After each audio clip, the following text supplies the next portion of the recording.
तर कशा आहात मित्रांनो आणि मैत्रिणींनो, बहिणींनो आणि भावांनो आणि सर्व वडीलधारांना माझा नमस्कार. तर स्वागत आहे आपलं नवीन एका आजच्या व्हिडिओमध्ये. तर आजच्या व्हिडिओमध्ये सेकंड केस स्टडी जी आहे ती आपण या व्हिडिओमध्ये आज पाहणार आहोत. तर माझं नाव आहे ऋषिकेश कुराडे. मी आहे एक फार्मासिस्ट आणि एक हेल्थ केअर ऍडवायझर. तर आजच्या केसमध्ये जो पेशंट होता त्या पेशंटचं जे आहे त्याची जी हिस्ट्री आपण विचारली त्या हिस्ट्रीच्या नुसार पेशंटला कोणतीही वाईट सवय नव्हती, म्हणजे स्मोकिंग करत नव्हता, ड्रिंकिंग करत नव्हता. फक्त त्याची एक महत्वाची गोष्ट जी समजण्यासारखी अशी की तो एक वर्क फ्रॉम होम करणारा एक थोडक्यात एक मुलगाच होता. कदाचित त्याचं वय काही एक 26-27 वय असेल. तर असा एक पेशंट होता आणि त्याचं जे आहे ते वर्क फ्रॉम होम असल्या कारणाने त्या एक्सरसाइज मध्ये तो ऍक्टिव्ह नव्हता.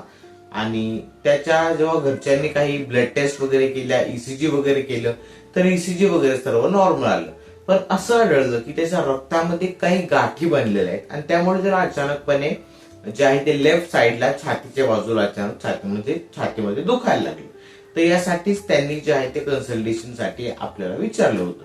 तर मी त्यांना काही महत्वाच्या गोष्टी सांगितल्या अशा की जर आता आपल्याकडे भलेही कोणतं जर एक्सरसाइज वगैरे आपण करत नसाल आणि आपली सेडेंटरी लाईफस्टाईल असेल तर त्यानेही आपल्याला भरपूर सारे आजार होऊ शकतात. तर याच केस स्टडी बद्दल आज बोलणार आहोत. तर सुरू करूया व्हिडिओला. तुम्ही बघताय फार्मा बॉय युट्यूब चॅनल.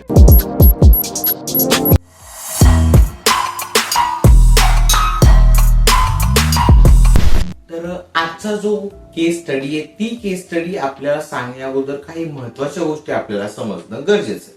ती म्हणजे असं की जर आपल्याला काही वाईट सवयी नसतील, म्हणजे जर आपल्याला हार्टचा काही प्रॉब्लेम नसेल, जर आपल्याला काही स्मोकिंग करत नसाल, ड्रिंकिंग करत नसाल, तर अशा जरी गोष्टी नसतील तरीही फक्त जर आपली शरीराची हालचाल नसेल, एका जागेवर आपण फक्त जेवण केल्यानंतर बसत वगैरे असाल, तर अशा कंडिशन मध्ये देखील आपल्याला जे आहे ते भरपूर सारे सिरियस आजार होऊ शकतात.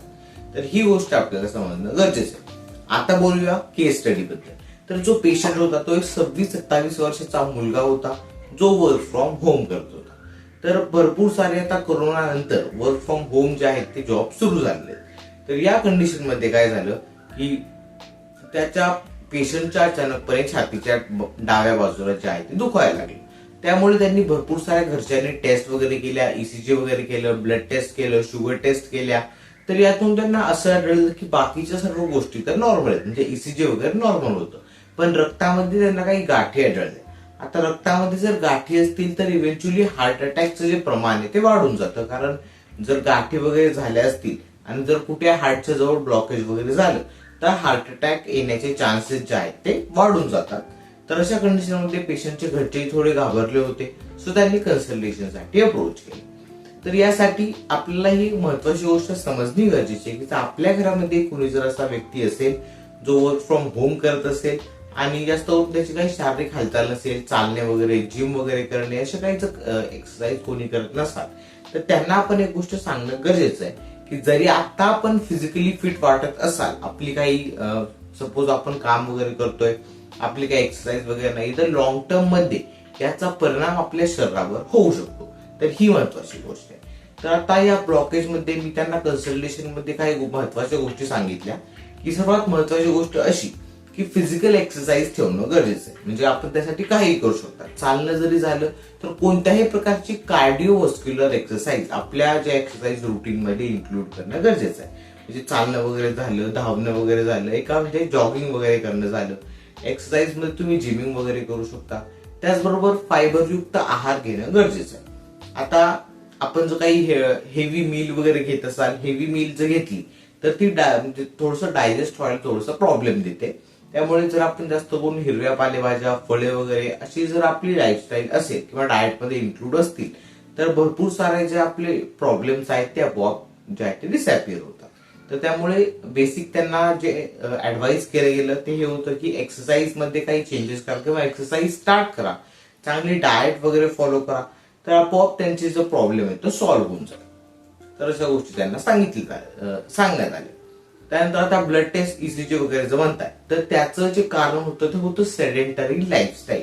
यातला मेन जो यातून जे कन्क्लूड करण्यात आलं की सेडेंटरी लाईफस्टाईलमुळेच हा जो पेशंट आहे त्याला जे हार्टच्या जवळपास जो पेन वगैरे होत होता त्या गोष्टी ज्या आहेत त्या सेडेंटरी लाईफस्टाईलमुळे म्हणजे शरीरात शारीरिक काही हालचाल नसल्यामुळे ज्या आहेत त्या झाल्या होत्या. तर ही होती आजची केस स्टडी. आय होप तुम्हाला समजलं असेल की सेडेंटरी लाईफस्टाईलमुळेही आपल्याला भरपूर सारे दुसरे आजार जे आहेत ते होऊ शकतात. दरवेळेस हे गरजेचं नाही की जर व्यसन वगैरे असेल, काही तंबाखू खाणे, त्यानंतर सिगरेट बिडी वगैरे ओढणे यामुळेच हार्टचे प्रॉब्लेम होतात असं काही नाहीये. आपली जर लाईफस्टाईल चांगली नसेल तर त्यानेही बाकीचे जे आजार आहेत ते होऊ शकतात. तर आय होप थोडंफार काहीतरी आपल्याला या व्हिडिओमधून नक्कीच समजलं असेल. आजच्या व्हिडिओसाठी एवढंच. भेटूया आणखी एका नवीन व्हिडिओ सोबत. तोपर्यंत धन्यवाद.